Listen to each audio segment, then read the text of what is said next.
nothing like a funk body track, bro. Let me take you for this ride real quick.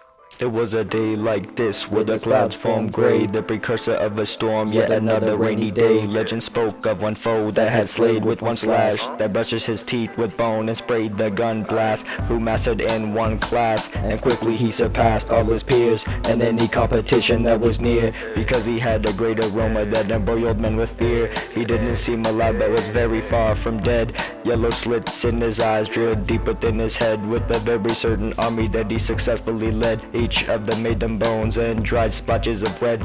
He left many deep beneath, as the blade left the sheath, and half the time when he is seen his enemies retreat. Morale was being silenced as the brothers nearest died. More death, more violence, more smothered fearful cries. We fought hard in the mud, but this is where they reside. They destroyed all we knew and what was to come by. He was a very skilled king that held the belt and the ring, but one soul fell to bring pain upon the dead that should have never walked, and shed their bread upon the mud, the blood upon the rock. Some know him as Havoc, others know him as Funk, gripping the double-edged katana crafted by the killer bees that lay within his trunk. His shades hid his eyes, his smell reeked like skunks, but he never had qualms with dealing with punks. The armies came in waves, but he dropped bombs unscathed and killed every wretched henchman and set him to the bench. After 3 days of blood flood, there were 4 boots left in the mud. The challengers ready to dance, and the undead champs, they looked each other over, drunk off blood, barely sober, until the pestilent prince tracked his prince,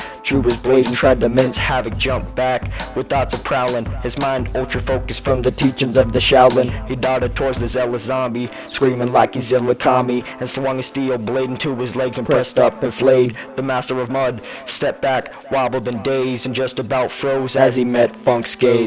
His shades beamed back a reflection of silent introspection, and soon noticed the killer bees zip in his direction. The Mac 11 sent them to give virulent infections. As the grave god fell, he finally paid the cost. He wailed in the night like the brothers Funk had lost. Funk placed his boot upon his cheek, mud seeped between his teeth, his shame resonant, worn like a wreath.